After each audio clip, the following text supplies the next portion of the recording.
a lot of you have struggled or are struggling with what should I eat? Is it okay if I eat this? Is it okay if I eat this? Am I meant to become vegetarian or vegan? And everybody's got all sorts of reasons.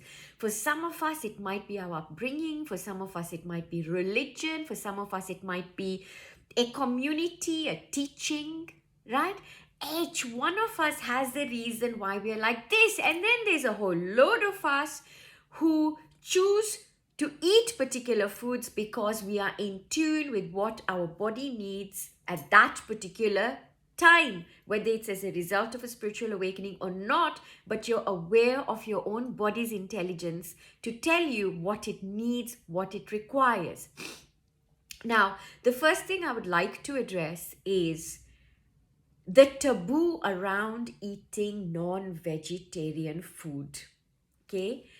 Now, if you look back in time and you look at different scriptures, there are those that prohibit eating a pig, eating pork. There are those that prohibit eating beef. There are those that prohibit eating any root vegetables, anything to do with the ground, right? And then there are those who prohibit taking dairy or any animal products because it comes from an animal. And then there is a new movement about gluten-free, vegan, vegetarian, and if it's vegetarian, it can't just be these vegetables, but we've got to remove another set of vegetables as well. And then of course there is let's not have any dairy because we're trying to protect our environment to make it more, whatever. Now you get the drift, right? If we are looking at it that I'm an animal lover and I don't want to hurt any animals because they're going to go through pain, and that because they have more indriya, which is our senses, right? So the closer they are in us, to us, in the amount of sense perception that they are considered that they will have more pain and then they will suffer more, and that therefore to alleviate their suffering, we then not eat it. Having said that, now for somebody who is going through a spiritual awakening and you're now receiving nuggets of wisdom and you can see how everything works, one thing you'll see, there is nothing that is devoid of life. There is nothing that is going to feel less pain or more pain because of the number of senses or the perception that we have. Because, right, there is life experienced beyond the five senses through an awareness. So, just an example, if you go to a forest, you go to a particular patch of just the same types of trees, they're those trees, you have a giraffe or any animal that goes and starts to eat the leaves of a particular tree, right? You'll find that within seconds, that tree has communicated to another tree that, look, there's somebody attacking us, and the other trees start to produce poison, start to produce something bitter, and the giraffe, rather than going to the rest of the trees nearby, will go to somewhere afar, will find a different patch, right? And how do they do that? They communicate through awareness. They communicate with each other, though they don't have the five senses we do, though they don't have the five senses that animals do. Animals also have all the senses like we do, right? So a plant, though it doesn't appear because we can't feel that it is in pain. Notice one thing, right? If you're going through a spiritual awakening, I'm sure you've probably noticed this. Do you walk on grass with or without shoes? How do you feel? Do you automatically feel that you should take your shoes off and then walk over the grass? Or do you just walk and trample along the grass? You generally won't, right? Because you know that the grass can feel it. It's not almost disrespectful, but you want to be in connection with the grass, bear to bear. So that in that way, if we're not eating animals, if we're saying I'm not going to eat chicken, I'm not going to eat beef for whatever reason, right, is because I don't want them to go through pain, then we've got to think twice.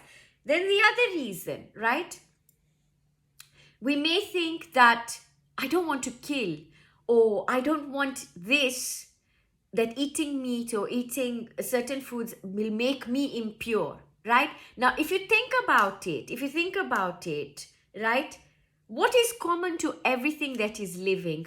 Water. Water, right? And you take away water, everything dies.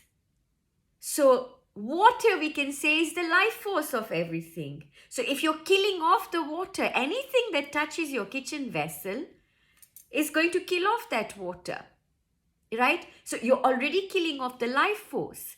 And absolutely everything, whether it's plants, whether it's animals, everything carries that same spark of life. Everything carries that same force of life, right? And if it is about pain, pain can be felt through awareness, right? It doesn't have to be felt through the number of senses that we have. We will still feel it.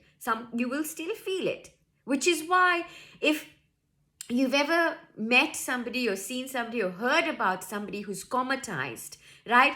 Someone whose senses are not fully active or fully engaged, yet what will they tell you? Still talk to them. Why? Because they'll respond. How? Through awareness, through perception. They will still be able to feel what you're saying, right? So it's not about life being limited to these five senses, right? Whatever your reasons are, at some point the reasons will have to go too. And it'll be a question of what works for me right now, and you bless whatever it is that you're going to partake to sustain you. You bless it and it sustains you, and you thank it for sustaining you. So it is not even about what you're eating, but the attitude with which you are eating something, right? Are we grateful, right? Are we letting that we are consuming consume us? What is your relationship, right? It's a lot of people, I used to think on one of my pilgrimages when I had been to the Ganges, so I'd gone to Ganga, and there were all of these beliefs around it that if you take a dip in it, you are liberated. Yet the very priests or the very people who were living there, right? These are the people, or even our drivers, the drivers who were taking us to all these places, right? They would get a commission for taking you to a particular shop. Or it was all about selling this idea to you, using what you are scared of, or your fears, or even your belief, or even your devotion, right? And literally saying, oh, if you go and dip yourself, this will happen, you'll be liberated. And yet you have so many people who live there. Are they liberated? Are they even spiritually awake, right? You have so many people who may not touch non-vegetarian food, or may not touch dairy, for example, or whatever it is. This is besides it being because that's all I can consume at the moment. I'm talking about if you're doing it in the name of a bigger belief such as impurity, purity and all and what have you, but you'll have the same set of people then being impure, or their five senses not be washed, their five senses not engaging in that which is elevating or expanding consciousness, right? I would love your thoughts on this. This is a very controversial topic, and there will be much more on this. So much love to you. Happy consuming whatever it is that you are, and see that it doesn't consume you. Lots of love.